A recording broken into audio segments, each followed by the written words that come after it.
அன்அக்செப்டட் ப்ரேயர்ஸுங்க. அதாவது நம்ம ஆண்டவரோட சமூகத்தில் போய் நிற்கும்போது ஒருவர் மேலே கசப்பு, கோபம், வேண்டாத வைராக்கியம், ரொம்ப நாள் இவங்க கிட்ட பேசுறதே இல்லைன்னு சொல்லி அதை ரொம்ப பெருமையாக சொல்லிட்டு இருக்கீங்கன்னா, ஆண்டவர் என்ன தெரியுமா சொல்றாரு?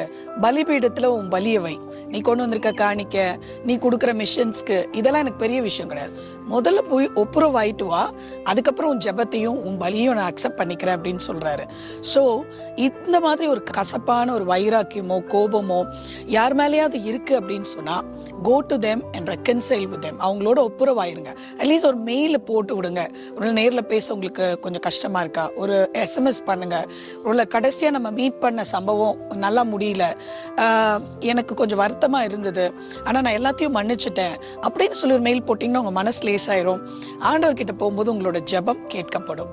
ஸோ அக்செப்டட் ப்ரேயர்ஸா மாத்திருங்க.